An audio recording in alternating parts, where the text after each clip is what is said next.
जिंदगी में कितना भी हो मुश्किलों का अंधेरा, रासिक स्टोन से चमकेगा किस्मत का सितारा। सीधे खानों से निकाल कर तराशा गया और डॉक्टर रोशन और डॉक्टर MM रजा के ज्ञान से संवारा गया। इल्मी जवाहरात एक बेशकीमती इल्म है। ये जिंदगी के हर मोड़ पर हमें आगाही देता है। हमारी नाकामयाबी, कारोबार में परेशानी, शादीशुदा जिंदगी में तनाव, औलाद की परेशानी, प्यार के मसाइल, लव मैरिज, पैसों की तंगी, पढ़ाई में असफलता, सेहत में खराबी, क्या यही है जिंदगी?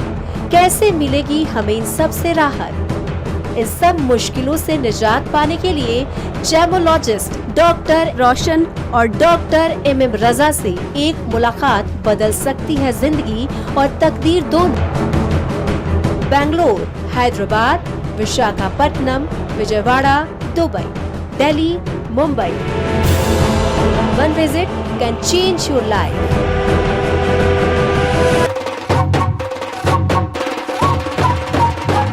जगमग दिल के तारों में रिश्तों की होगी धुन, सोनिए तू, उखड़िए तू, सबको सुनाने अपने दिल की ट्यून, डार्लिंग दुल्हनिया तुझे, अब रुक मत, ये मोमेंट तेरा है। डार्लिंग दुल्हनिया तुझे। Be the showstopper, be the showrunner. Show how it's done. Come celebrate the brides of India with Malabar Gold and Diamonds.